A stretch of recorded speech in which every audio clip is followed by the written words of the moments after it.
Mixing bowl. Mixing bowl, and then this one, Strainer. sifter. Okay, sifter. Muna siyang ginagamit ginato for flour or any powder. Inyong salaon. Appetizer plates. Muna siyang atong appetizer plates. Diri anyo ibutang ang inyong Appetizer yan appetizers. siya. Pwede diri pwede diri. Hot appetizer, and this one, pwede siya gamitan ninyo o patungan ninyo o butangan ninyo sa inyong canapes. Ano siya mas indot o mas presentable. Soy dish, di ba? Magap ni siya last time, no? Soy dish para sa ato ang sauce. And then we have the measuring cup and spoons. Then this one is grater. Okay. Matay i-grate ko niya para sa sauce. Warmis, utility plates, non-stick pan, and strainer.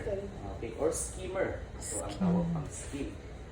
Pangkuha sa katong ato ang ipang prito. And for the tempura naman, muna siya makuha ang ingredients, prawn or shrimp. And instead of soy sauce, tungalang sa tuwa, ikuman akong igamit.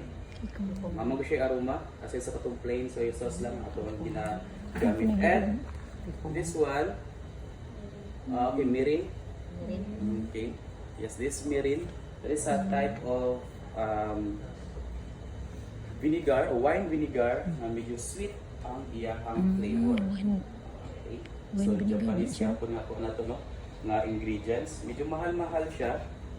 Pero kung wala may mirin, pwede mo magamit og Chinese nga vinegar o wine vinegar. Pwede rin po ng apple cider, pero pwede po ka magbutang o sugar. So, optional ang ato ang sugar. Kanidaan, sweet naman siya, pwede rin mong butang og sugar or pwede rin po nga walay sugar. But itong ordinary lang ang mga vinegar inyong gamiton, make sure na magamit mo o sugar. And this one is wasabi. Kung wala yung wasabi, pwede rin mo magamit o kanang kuan, ginger.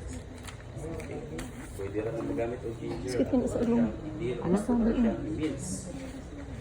And food coloring. So, ako na siya i-explain niya after. So now, dito sa ato ang pro. So, gusto ko na ito siya mag-look.